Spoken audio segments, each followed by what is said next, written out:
when a murder is discovered.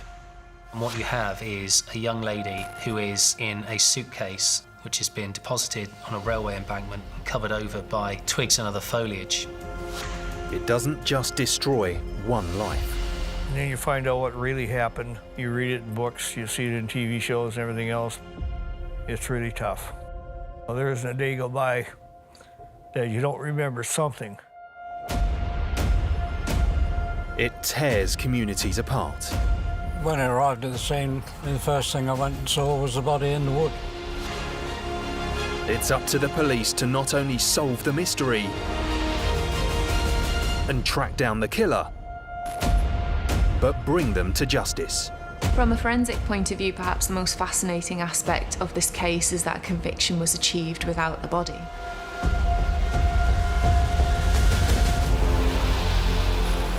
In this episode, the horrendous murder of a retired military man. It was overkill in every sense of the word. It was like someone had lost literally all control, impulse, and just savaged the man. Meet the murder detectives. I've worked over 300 cases as a lead investigator. This case takes the cake. Who reveal how they caught the killer. You know, that old saying, there's no honor among thieves? Well, that also includes prostitutes.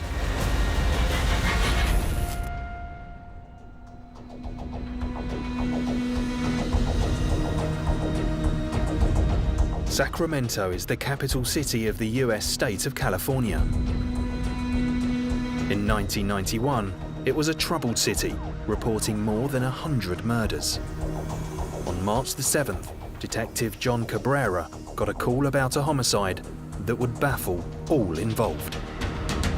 I was home and had just finished dinner with my family, and I was on call, which we are on in homicide. We're basically 24/7. So I just get all my equipment and everything I need, and I got in my car and I headed out to the crime scene. What John had been told was a body had been discovered concealed in a small closet in a mobile home. There he was. The victim was lying on his stomach. He had a white plastic bag tied around his head. He was just bloody all over the place. I started looking at him carefully, and I could see stab wound after stab wound, multiple stab wounds. Also at the scene was Deputy Coroner Jesse Villalobos, who examined the lacerations on the body. They're so numerous, I didn't bother to count. It was evidently of a puncture wound of some type. That was consistent with the scene that I saw outside. If you're being stabbed repeatedly and fighting off, there's going to be blood. It's scattered, spread, just shed everywhere. John had been told the victim was a 58-year-old male named Philip Inhofer. Tony Harvey, a local journalist, picked up the story. Mr. Inhofer was a retired military man. He worked here in Sacramento at the McCullough Air Force Base. I think he had just retired from the Air Force and he was working as a civilian. The person who had notified the police was Philip's son. He had a call from his father's work to say he hadn't shown up. His son, Henry Inhofer, found a body March 7, 1991. And he walks into the mobile home and he finds his dad naked with a plastic bag over his head, bleeding everywhere. Just terrible the way he died, horrible the way he died. You know, and especially, one of your family members, your oldest son, who walks in and he finds you in this state. He didn't see a lot of his dad when he was growing up because his dad was in the military moving around. So they didn't have the greatest relationship at this time. And since Philip Inhofer had moved to Sacramento, this was his opportunity to bond with his dad. Then the next thing you know, you find out that he's dead. Philip's home was in a mobile home park in North Natomas, 7 miles from downtown Sacramento. On the night I came out here, it was cold, it was dark, and it was nothing like it is today. This mobile home park sat out here by itself. And so if you're ever going to commit a crime, what better place where you had nobody around? John secured the crime scene and he and his team searched it for clues as to what may have taken place. There was a large blood stain in the carpet. And as I started to scan in the room and looking up at the ceiling, I could see blood all over, little drops of blood. In fact, there was a mist of blood on top, which is significant to me because it tells me he was hit with something so hard that the blood basically vaporizes and flies up and then sticks to the walls. It was clear Philip had not been killed in the closet where he was found. John was keen to locate where the initial attack may have taken place. So I moved on. I looked into the bathroom, and there it was. This bathroom was just full of blood. The shower curtain had been sliced or cut, and there was blood all over the walls inside the tub, blood on the floor. So I knew this was where everything happened.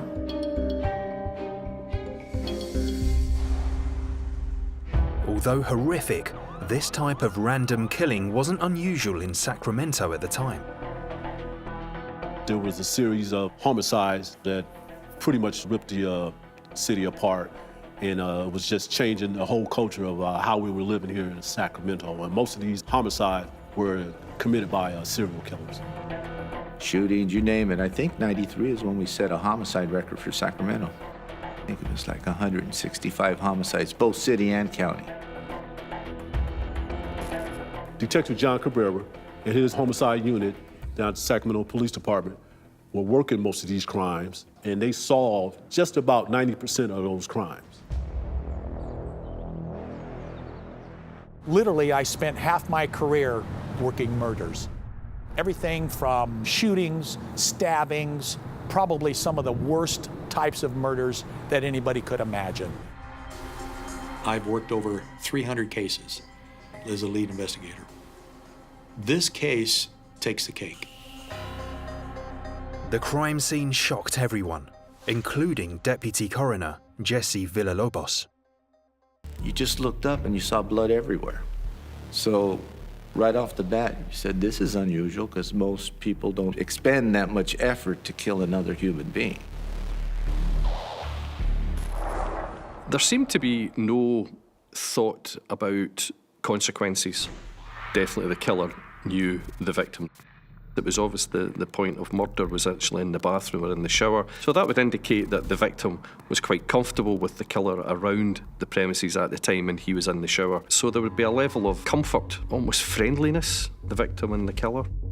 It was just unbelievably horrific. They weren't just stab wounds. I believe his skull was fractured, if I remember correctly. Whoever had done this had to have enough energy and strength to drag the victim, and he wasn't a small person. John believed the killer must have been physically tough to overpower Philip. The blood on the floor provided the team with clues to Philip's last movements. The nature of all that blood means it was a very violent encounter, and it also meant that he was struggling for his life. He just did not suddenly go down with the first couple of attacks, whether it was a knife or the bludgeoning. He definitely fought. I started to piece together that if the victim was taking a shower, then the perpetrator would have had to attack them, first of all, in the shower.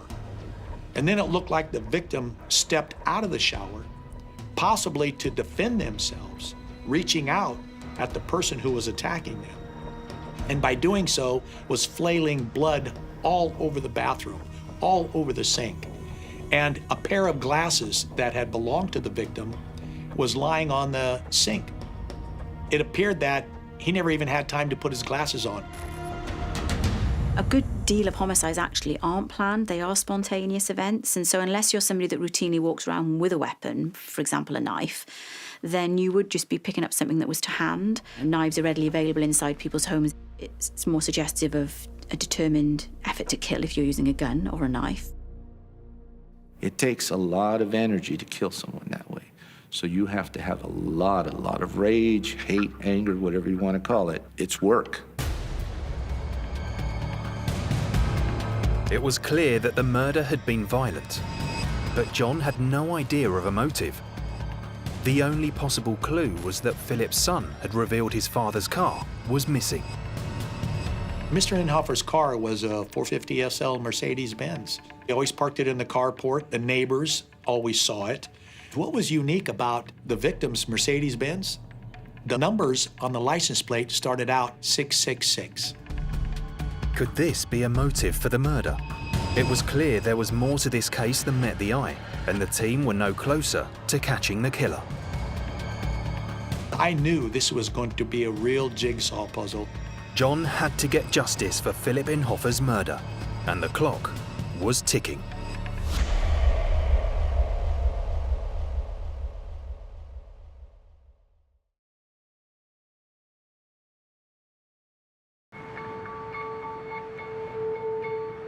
"58-year-old Philip Inhofer had been brutally murdered in his mobile home in Sacramento. His car was missing, but other than that, lead detective John Cabrera didn't have any clues. What was the motive? Why would someone bludgeon this victim so horribly? What was it? I didn't see the possibility that it was a robbery murder because I didn't see any of the drawers ransacked or pulled out. When examining the crime scene, it became clear the killer had attempted to cover their tracks. They tried to fix it up enough that nothing seemed out of the ordinary. You see all of this blood, but then it's cleaned up. The attempt to clean is an interesting one. It's almost as if the person was then showing remorse. The theory behind covering the victim's head is that they want to personalise the damage that has been caused or personalise the victim. John and the team collected telephone records and notebooks from Mr. Inhofer's home, but there was no murder weapon and little in the way of forensic evidence. Only one thing gave John hope. While in the bedroom, then I looked on the nightstand, and there I found was a piece of paper with the name Jade Cabading. And I thought, this is significant because this person was somebody known or maybe somebody special to the victim because it's right here on his nightstand. Why would you have somebody's name, phone number, if it wasn't somebody that you maybe had contact with? They had their first lead. John and the team needed to find Jade Cabading, and this experienced team knew just how to do it. In these types of homicides, you first work from the inside out. You know, we have to start talking to family. You have to start talking to immediate neighbors. John interviewed Philip's devastated family and had no reason to suspect them. A small break came when he spoke to Philip's next-door neighbours. It was late in the evening on March 5th, and he and his wife were sitting in the mobile home park, and it's so quiet out there, but he was hearing a banging noise, and he thought, what is going on so late at night? So he actually stepped out of his mobile home and walked over toward the victim's mobile home, which is where the noise was coming from. And he heard this thump, thump, thump. And immediately I thought it was probably the assailant beating on the victim, Mr. Inhofer. This theory tied in with the evidence of the attack Deputy Coroner Jesse found on Philip's body. It's a big flat blow, like a stick or a bat, for example. If you hit someone, you'll see it. There's all the associated marks. You'll see contusions, big, massive bruisings. The statement from the witnesses gives me a window of when this murder might have occurred. It was March 5th, late in the evening, almost midnight. John may have nailed the timing of the murder, but the motive was still a complete mystery. He widened his search for suspects. Perhaps somebody known to Philip had a reason to kill him. As the days went by and we were gathering more information, of course, we were starting with relatives, people that knew him, close people at work, people that might have had a problem with him. Nobody. Nothing. I mean, what we did find out is he was a gentle person. He was kind, a loving father, a loving grandfather. it appeared he had no enemies. He was just a good man.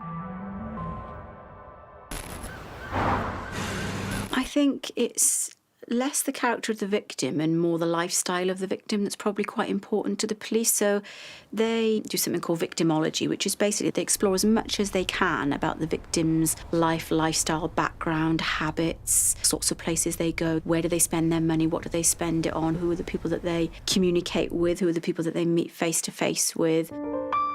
Usually indicates how a person lives. Will give you an indicator how they died. Nothing made sense. John began to research Philip's private life to see if there was more to this ex-military gentleman than met the eye. When he retired, you know, he got himself a good job and he moved into a mobile home park and he wanted a peaceful life. He wanted to have some company. And he went out with a lot of people from his work, but for some reason, he just seemed to gravitate toward women that were part of an escort service.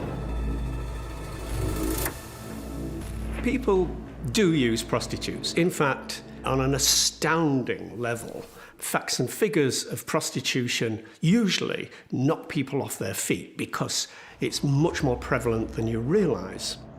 The victim was certainly someone who was going through a midlife crisis, but he was a goldfish in a very deep pool and was going to be hooked by the perpetrator. There's no true love in these relationships. This is pure business. This revelation shed new light on the investigation. If Philip was using call girls, he'd opened himself up to a dangerous world. The use of prostitutes is not like going to the dentist. Unfortunately, what comes with it is the background of the illicit side of prostitution, the pimps, the use of force for money, the fact that really they're only interested in your money, not in you. And that is sometimes very difficult for people who use prostitutes to understand. John started to suspect the name on the nightstand could be connected to Philip's use of escort services. I asked some people if they knew who Jade was. No one knew a Jade. No one. We knew the women that he did date, but no one knew this person who went by the name of Jade Cabading. With an all-points bulletin known as an APB out on the Mercedes and dozens of statements already taken, John turned to Philip's phone records for clues. One call stood out as a number Philip had no connection to. So I decided, you know what? I'm going to call this phone number and I'm going to ask him, what is this phone number doing in a dead man's phone bill? And I asked if he knew a person by the name of Jade. He said, I do recall a person by the name of Jade. And I do remember she used my phone to make a phone call to an individual down in Sacramento whom she says she was going to visit. The man on the phone told John that Jade had been in a car accident and that he had stopped to help her. It's there she started to talk about who she was, you know, her name Jade, and that she was going to Sacramento to pick up her Mercedes-Benz. And I kept asking him, what other information did he have on this person, Jade? And he said, well, she told us that she was a prostitute, that she worked at Mustang Ranch. There, I just felt a good amount of evidence and clues had been obtained. John had struck gold. The witness connected Jade to the missing Mercedes and gave John a lead on where she worked, the Mustang Ranch. This was the first legal brothel in the United States of America. Mustang Ranch is a very well-known brothel in Nevada, just outside of Reno. I've heard the name and I've known that it existed since I was a young teen. John discovered Jade was a licensed prostitute and a driver's ID had been used to register this name. John hoped this would lead to her true identity. And now I was able to put a face to Jade. And I was actually able to find out who Jade was. Jade, in fact, was a Michelle Comiskey, a 19-year-old prostitute. She was about 5'6". She was tall, green eyes, very attractive, and she got what she wanted. And she used her looks and her sex appeal. I don't think these men knew how old she was. But as Mustang Ranch was in the neighboring state of Nevada, John called in a favor and got Reno homicide detectives to escort him to the Mustang Ranch brothel. Well, the first time we all walked in, the girls got up out of the bar area and all started walking toward us, lining up. And of course, we were like, no, girls, we're law enforcement, so, take a seat. That old saying, there's no honor among thieves. Well, that also includes prostitutes, because the information we were able to obtain from those that worked around her was enormous. John learnt that at just 19, Michelle had already been married twice and was rumoured to have tried to kill one of her husbands. Since then, sex and violence seemed to follow her. Comiskey was very comfortable in a world of violence and fear. She didn't actually have very much empathy, but she had that psychopathic ability to charm. She had that power over others that she could abuse to the hilt. We were starting to find out things that she was talking about, and it kept coming up. She kept talking about this fella that she had down in Sacramento, and he had a Mercedes-Benz, and she was going to get the Mercedes-Benz, even if she had to kill for it. With all the stories John had heard, he had one question on his mind. Was this a Black Widow-type killer? A serial killer? Only a 2,000-mile hunt would reveal the answer and the truth about this woman, soon to be known as the Batgirl.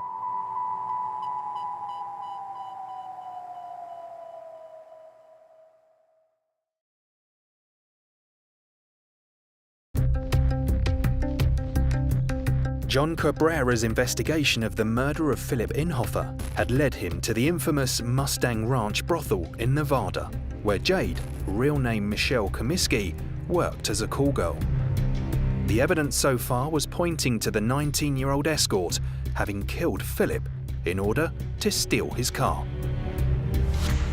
She apparently was driven to the point where whatever it took, she was going to get this Mercedes-Benz. Philip Inhofer, he was spending loads of money on her, buying her clothes and, jewelry and all type of materialistic things. But she wanted that car. And she kept him busy with her sex appeal. Escorts at the ranch told John that Comiskey had grown up in Iowa. I was just startled by how much she had done since the age of 14. She was a runaway at the age of 14. She took off to Florida on her own. But she was able to survive, and she survived by using whatever means necessary. And if it meant prostituting herself, well, that's what she did. Some say she was kind of dingy out of her mind. Others say she was bright and intelligent. The last thing is, she was just a dreamer, living in a materialistic world. First husband attempted to attack. Second husband, she attempts to kill with rat poison. They actually saw Jade putting the rat poison in her husband's food. She began in an awful way to learn how to manipulate others using her sexuality. She could get favors for sex, and this was a very crude learning curve that she continued throughout her life. By the time she was an adult, her sexual prowess and her ability to manipulate people using those skills was phenomenal. I think she started drinking and taking drugs before she left Iowa. Later on, it leads to marijuana. Marijuana leads to cocaine. Cocaine leads to LSD. And then it leads to this person named Jade Cabrera that she created. According to colleagues, when Comiskey was working as Jade, she would often do several hits of LSD and still work the night. LSD is classified as a hallucinogenic, and its effects are specific to the individual. If they have a lot of rage, it can release that. It depends solely on the person's mental status and the issues they have. Was she capable of doing this? She talked about it. LSD, methamphetamine. Now looking at the crime scene, there was no doubt in my mind. Yes, she was very capable of this. Further investigations revealed Comiskey had previous history with men and their mercs, but John needed more if he was going to get an arrest warrant. He spoke to every known associate of Jade's until he got what he was looking for. We had found her former roommate, and that was huge. But what she told us was just incredible. That she had picked up Jade, or as we know, Michelle Comiskey now, and March 5th drove her down to Sacramento to Mr. Enhofer's mobile home. The former roommate turned against Comiskey and was happy to reveal all about the trip, including a stop at a hardware store where the young prostitute had a rather strange request. Jade made an inquiry about some decon rat poisoning, and she'd asked the clerk, if you were to give this to someone, would it make them sick? And he said, yeah, I believe it would. You know, why would you ask those questions? John had heard rumors that Comiskey had previously tried to kill her former husband using rat poison. It was all making sense. Now she was able to put Jade in her car, driving her to the victim's house, and then leaving Jade there. So now we know who our killer was. But John had doubts about Jade's roommate and fellow prostitute's reliability as a witness. Yeah, what makes a good witness is a really interesting question. Detectives will be making judgments about the kind of background they're from. Are they criminally involved? What was their connection to the victim, to the suspect? Because all of these have implications for the account that that person might give and the sorts of things that they might miss out, actively choose not to include.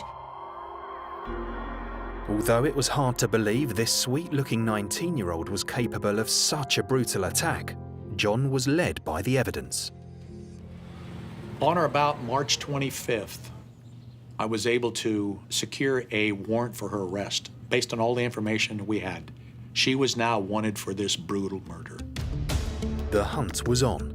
Comiskey's last known address was in Citrus Heights, 15 miles outside Sacramento, where it was believed she ran an escort service out of her bedroom. What we found out through the apartment manager is that Jade and her roommate had taken off during the middle of the month without even paying the rent. And apparently they'd loaded up all their stuff and took off. But as far as we were concerned, she wasn't here and she was on the move. Comiskey had been on the run for a month. Finding her was not going to be simple. John called in the FBI. They were able to put out a UFAP warrant, a warrant that the feds use for people that are avoiding prosecution in one state and they flee. People on the run are good news stories. It makes people want to look and find them themselves. When that person is a very glamorous, sexually overt person on the run, and that person has actually committed murder, you have the two main items that hit headlines, that sell papers. The blonde killer was sure to catch the public's attention, but unless John found solid evidence against her, she could still avoid conviction. He got an address for a storage unit Comiskey rented in the hope it would hold vital clues, perhaps even the murder weapon. Going into the storage shed, it was just a lot of boxes. There was a lot of things that related to Batman, you know, pictures, photographs. We were told about the tattoos. She had a ring of bats around her left arm, vampire bite marks on her neck with drips of blood coming down. She told people she was into Satan and all that kind of stuff. I knew that there wasn't any way we could let this case die. I had to keep it in the newspaper. Years of experience had taught John how to use the media to his best advantage. In an interview with a Sacramento Bee journalist, John had an idea of how to make the story stick. I came up with the name Batgirl. I saw her face light up. And for that brief moment, it was like a light went on. And she wrote an article about the Batgirl, and it took off like wildfire across the United States. The Batgirl case was the talk of the town. You had to read about it. You had to cut on your television and find out what was going on. She had a big impact on this community at that time. As the nation read about the Batgirl, the FBI used their resources to help gather statements, and John started to pin down where she might be. We did it the old-fashioned way. A lot of footwork, a lot of phone calls, a lot of favors. The networking in the U.S., it's just the greatest thing in the world. John believed she was heading to Miami and tracked her route. People would call in Los Angeles and say she was down here, but she isn't here now. Or where did she say she was going? I think she was heading to Phoenix. We'd get a hold of the people in Phoenix. We got calls from Phoenix. Yes, she works for me.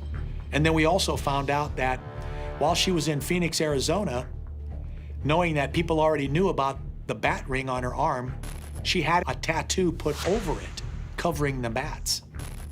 But she left the bite marks on her neck. We even talked to the tattoo artist that did that, but they all had different names. She gave them all different stories. More than a month had gone by, and despite all the media attention, John and the team seemed to always be one step behind the Batgirl. You learn in homicide, you can never become frustrated with anything because sooner or later, something's gonna give. These criminals are not foolproof. Someone's gonna recognize them, but they're just gonna make a mistake themselves. And in this particular case, lo and behold, Michelle Comiskey made the fatal mistake herself. I was at work in the homicide unit on May 7th, 1991. My supervisor told me that Michelle Comiskey had been arrested in Biloxi, Mississippi. And I thought, good, now it starts to come to an end. Will the Batgirl confess to her crimes? And has John got enough evidence to convict her of Philip Inhofer's murder?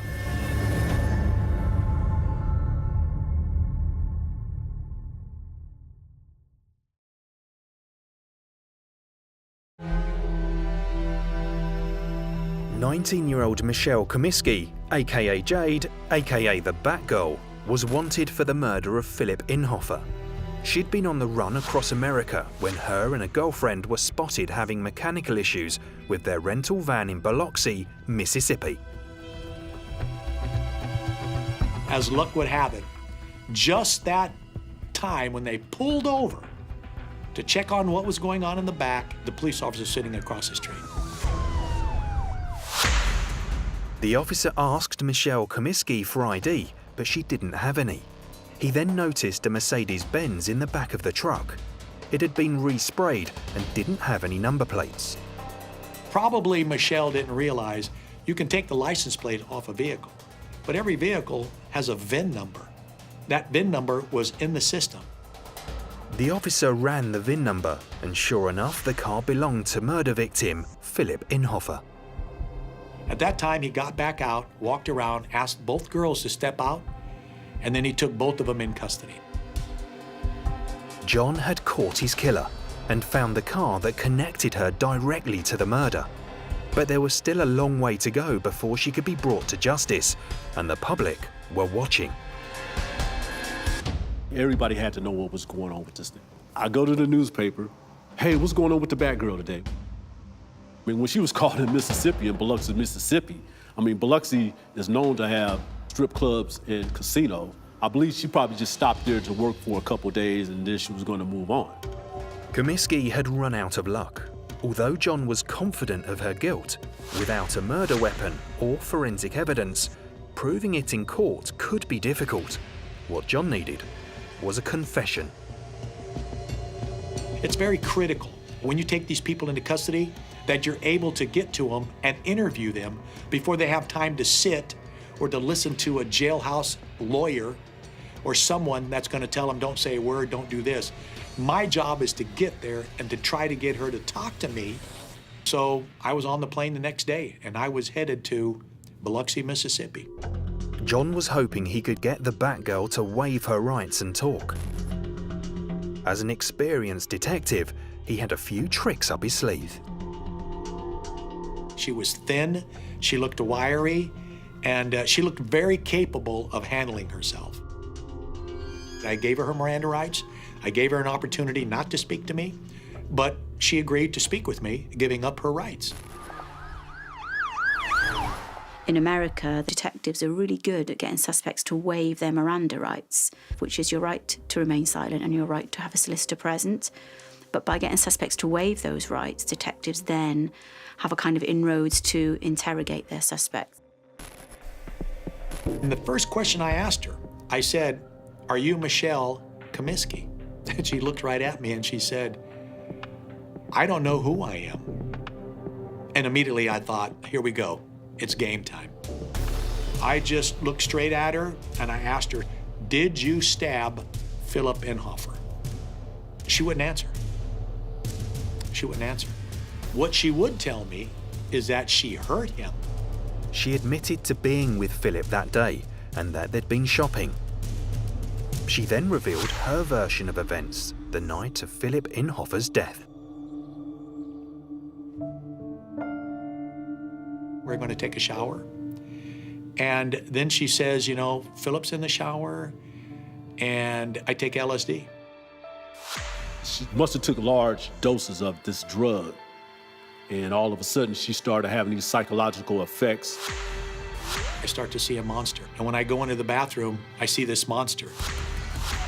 I see these snakes coming out of its neck. And Satan tells me to hurt this person. And that's what she told me. Satan told me to do it. Satan told me to hurt Philip Inhofer. That's when she went to work on him, you know, with the knife. But she never told me she stabbed him. And when I asked her about the taking of the Mercedes, she said, well, Satan told me to take the car because the license plate was 666. And I thought for a moment that she was trying to spin something in this interview like she was out of her mind, she didn't know what was going on. But you know what? She kills him. She stabs him 32 times. She breaks the knife off in his chest. Then she beats him with the baseball bat. After that, what does she do? She have enough sense that now she's cleaning up the crime scene. She didn't just go goofy and run out the door and get in the car and take off. That's what you would expect. She does that. And then meticulously loads up the car with all the evidence, all the bloody towels, puts her suitcases in there, and drives away. So for me to think that she was on LSD, she didn't know what was going on, she was out of her mind, I didn't buy very much of that. There was no doubt that she went to the house that night with the sole intention of committing the murder and stealing the car. Her actions then become erratic. It appears that she had sexual intercourse with the victim beforehand and then engaged in this violent attack with no remorse. Comiskey's statement was damning. John flew the Batgirl back to Sacramento on a first-degree murder charge. When John arrived in the city with Jade in tow, the media went wild. Bringing Jade back after she had been arrested, I'll never forget. It was just unbelievable. Everybody wanted to get a glimpse of this young girl. Since Sacramento was becoming accustomed to these type of crimes, you had to know what was going on. Jade was in jail and she wasn't allowed to have bail, and that's because it's a murder charge, and in most murder charges, you don't have bail. So she was going to be housed in there all the way up until her court proceedings. The Batgirl may have been in custody, but John's work was far from over. He had to gather as much evidence as possible to secure a conviction. Philip Inhofer's stolen Mercedes was his first port of call. It appeared to be like bloodstains in the back carpet, and that would make sense since she said that she threw these bloody towels in there. In the cab of the rental truck, I found an aluminum baseball bat. It appeared that there was smudged blood on it. And then it just struck me. This is the weapon she used on the victim to smash his face in. John also found a briefcase with more vital evidence. It contained a ledger listing all the hundreds and hundreds of men Comiskey had slept with for money. And whose name did I find? I found Philip Inhofer's name in there. In the amount of money, $500. This evidence further connected Comiskey to Philip. It seemed the Batgirl's days were numbered. I was told that it was going to be a death penalty case. She killed a victim for his car, and that's how it was going to be presented. Death penalty cases in California are usually around first-degree murders. It would depend on the level of severity because a murder is still a murder, but was it premeditated, was it planned, was it connected to gangs, or was it an instantaneous act? Michelle Comiskey, aka Jade, was first put in front of a grand jury to decide if there's enough evidence to go to trial on a charge of murder. Michelle pleaded not guilty. She just sat there motionless. She was dressed up in a dress, nothing flamboyant. It looked like a girl going to Sunday school. The grand jury sat for 6 weeks and was presented with all the evidence John had acquired. The baseball bat, the witness statements, the ledger, and the blood in the car. Their conclusion was that there was enough evidence to go to trial. She was held over to Superior Court to stand trial for first-degree murder. It was during this period, as both sides prepared, that they agreed to a plea of guilty and a sentence, which would enable her the possibility of being paroled somewhere in her life. Comiskey had made a deal that admitted her guilt and sentenced her to 26 years to life in jail, saving her from the death penalty. It also meant that this case would not be in a courtroom, that there would not be a jury of 12, that there would not be media in the courtroom. It was a result, but not one that pleased everybody.